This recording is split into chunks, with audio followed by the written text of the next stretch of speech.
Hey, welcome back to the New Bold Oola Life channel. I'm your host, David Newbold, and today we're doing part 2 of the 7th F of Oola Fun. Last time involved the Japanese mafia, but this time Ransom has a really interesting story to share. Let's get into it. Let's get bold. So here we are back for part 2 of Fun. Now David told his story last time. This time I'm going to tell mine. You ready, David? Yep. Okay, I'm man. looking forward to it. Let's go with it. Oh, you better believe it, man. This is a good one. So David told a very interesting story around the Asian culture. And it's so amazing because I have one as well. Now, look, mine happened when I was 16. His happened when he was 19. So that goes to show you can have some fun in your teen years, exploring the world. So mine was just a little bit different. So mine happened with the Asian culture, but it happened in New York City. So I was 16 years of age, and we were going on a band trip up to New York. We're going up there to perform and just meet people. So a symphonic type band is what it is. So we went up there, but part of the trip was we get to go have a true New York experience. We got to go to Chinatown. Now, Chinatown, there's this, you see where this is going? Yeah. There's this road, and I found out, I went and researched, I had no clue what it was then because we'll get to that, but why I wasn't able to determine that. It's called Canal Street, and it shifts, and it goes from Chinatown all the way down into this little area called Little Italy. So basically into the Bronx, this section here, back and forth there. And I had that confirmed by somebody I told that story to who was a New Yorker. He's like, yep, you're right. I was like, cool. So my facts are good if anybody out there is questioning. So we go to Chinatown, and we've got groups of people, like guys, and different groups, but they were like, just make sure, the chaperones said to do this, make sure you stay with whoever you are. You're only going to go away for a short distance. You guys should be fine. Explore. Well, I was a martial artist. My father was a martial artist, and he told me about all these cool books sometimes you'd find in these Asian shops. I mean, like these secret treasures. Could you read the language? No. Did they show a lot of cool stuff like all that? Yes. So we go into this shop together. We're moving around, going to different places. I see this bookstore. I get the guys to come in. They're like, okay, going to this bookstore, this mom and pop shop. And we walk. Sorry, there's nobody hitting on me at this point. There's nobody hitting on me in this story, so sorry. It's not like yours.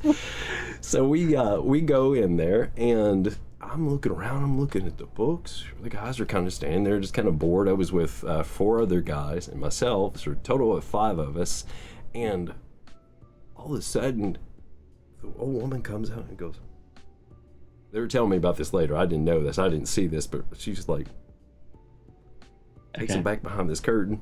No, it's not a peep show. This is going to be PG-13, I promise. No rated R. Takes him back there. They're in the back. She pulls out this whole thing of fake Rolexes. Is he like, oh, you want knockoffs? You want this? You want that? Okay, New York City, it happens. It's pretty common, unfortunately. That's the way it is. And they're all back there. And in that time frame, I'm looking around. I'm looking in the books. I'm like, oh, there's not really anything. I turn around. I'm like, crap, where is everybody? I'm like, I'm not supposed to get separated from the group. Well, I go and walk outside. Okay, I, in my youth, was directionally challenged. You know, I'm like, where do I go? What do I do? I gotta go find the guys. So I go off and start walking. I'm walking the opposite direction of where the bus is. And so I'm walking, looking for them. And it's just, Chinatown, it's just a sea of people. It's like little ants just crawling kind of around. They're moving around each other, but it's like ants everywhere. And I'm like, you're 16 years of age. You're in New York City, and you're from Kentucky. And I am walking around. I'm like, oh my goodness. So I'm walking. And then I'm like, well, maybe they went in another shop. So I duck in the shop. And so this is like, I can't confirm this, but I just figured that this is about the time they came out. And they were like, he must have gone to the bus. This is what they tell me later on. And so they go back to the bus. They're sitting on there. And I'm walking around for them. So here's a segue. This is what they told me happened later on. So they're on the bus, and there's this roll call. They're calling off everybody's name and all this different stuff. Everybody answers. That's part of what they did. And then they got to my name and they're like, well, he's not here. Daniel, oh, I'm here. You know, like joking around. Then all of a sudden they're like, no, seriously, he's not here. And the chaperone's like, yeah, come on, really, that's not funny. Where is he? And they're like, no, he's not here. So it's like being like Macaulay Culkin, you know, Home Alone, #2, Lost in New York. I'm like, ah! So I come out, they're nowhere to be found. Like, their next stop is to go on to the Broadway show. So they're like, they left 2 chaperones behind to come and find me to try to go through that. But I'm going up and down Canal Street, and listen, guys, no one there seems to speak English. You know, you try to talk to them this, and they're just kind of looking at you like, I don't know what you mean. I'm walking down the street. Now, this is where it segues too, is, you know, being in New York compared to Kentucky is like being in a foreign country. It really, truly is. Also, too, all the signs are in a different language. I didn't see a lick of English, none at all. I mean, probably like do not park here signs, but that didn't really help. Yeah. So I'm walking down through there and just looking. I walk all the way up. I finally make it to what I come out to find out later on is Little Italy. And so I come there and I'm like, oh crap, because the signs start turning to English. I'm like, yep, that's not right. I turn around, do a 180, go back down the road, walk. And I'm getting there and I get to the shop again. I'm like, I'm at the shop again. I gotta go try to find them again. So I'm like, I didn't see them. I'm still just trying to find the guys. Walking. And I do know it starts playing through my mind is, have you ever seen that movie Big Trouble in Little China? I don't think I actually saw it. Okay. So it's this whole movie about Kirk Douglas and his friend. He's trying to track down his fiance, like she gets stolen, but it's this whole thing. It happens in California, and there's one part where they're in this Mack truck together, and they pull down this alley, and these 2 Chinese rival gangs end up breaking out into this all-out kung fu fighting scene. It's so worth it if you haven't seen it. John Carpenter's, where was it? Big Trouble in Little China. Sorry, it's losing the title. So go check it out for fun. Okay. But they're doing that, and then all of a sudden, out of nowhere, there comes these 3 guys that are called the 3 Storms. Rain, thunder, and what was it?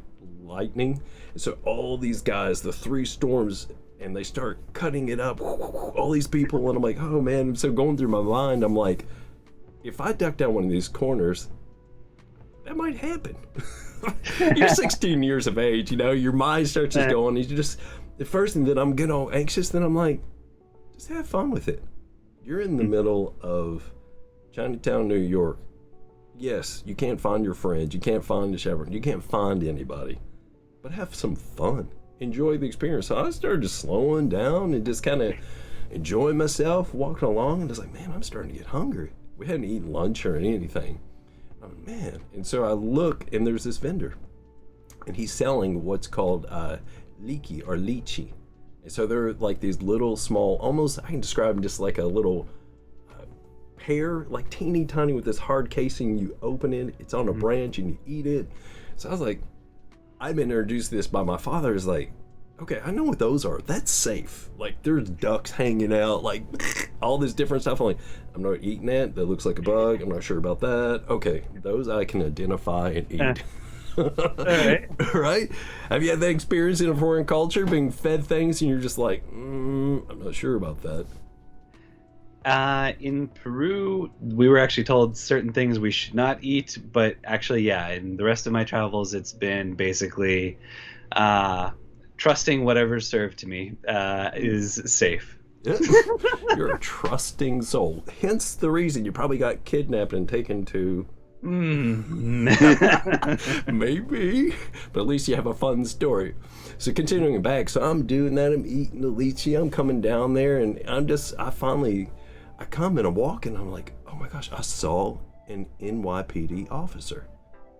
I'm getting close to Little Italy again, so very like Irish looking, white guy, like NYPD, what you would say, what we see on our shows. I'm like, that's him. So I walk up to him and I say, hey man, I'm lost in New York. I literally said that. I'm 16 years of age. I was on a band trip with a group from Kentucky. I can't find them. Can you help me? He just looks at me as plain as can be and says, nope. I'm 16 years old. Explain this to you. Do I look like a criminal? Do I look like I could do it? Like, come on, man. And I was like, I just turned the other direction, kind of like, but made my way back. But I decided to have fun with it. Even then, I was like, whatever. So here's how this story starts to kind of trail down. So this has been, like a couple hours. I've been lost back for Canal Street. It's good distance.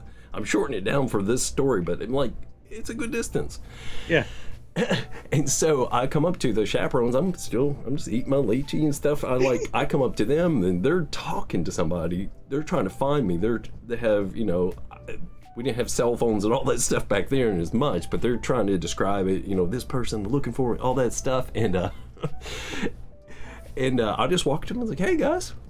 But I said, I wanted to say, what's up, Doc? But that's not true. I didn't really actually say it like Bugs Bunny. But I walked up to them, and they were like, oh my gosh, they're like, come here. They're like, are you okay? I'm like, yeah, I'm fine. And can I explain to them what's going on? And so they were like, hey, man, what do you want to do? I'm like, I'm hungry.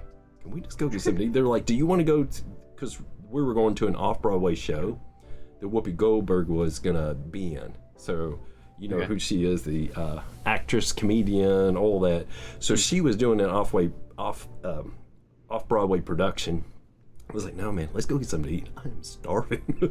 So we went and got something to eat.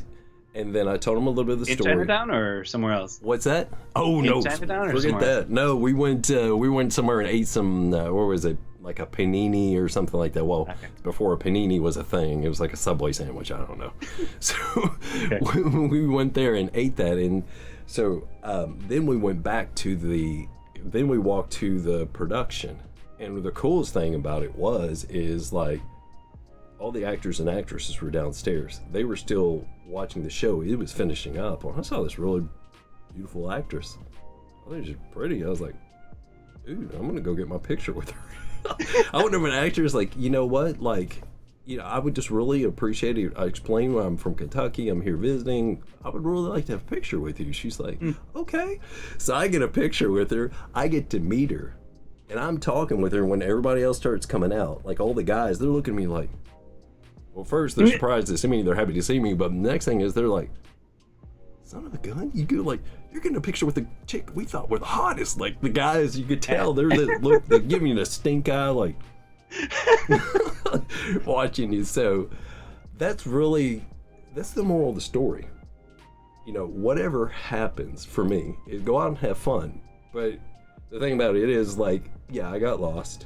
I didn't see the Broadway show, but I had an adventure. I did something that no one else can do. I became like an infamous story at the band banquet senior year. Even every year that story came up from my sophomore year forward. Everybody told that story as the top story. So I live in infamy in that.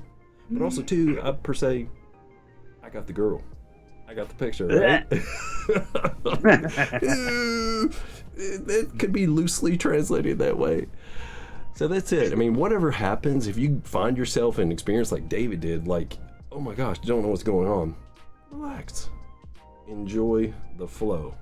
Go with it. That's part of Oola Fun. When Dave and Troy have gone out and done the Oola Dream Tour and stuff where they take the bus around, collect stickers, they had buses break down. They're going over mountain passes. This thing is a horrible heater. They're taking debit cards and scratching it. So just have fun in the experience.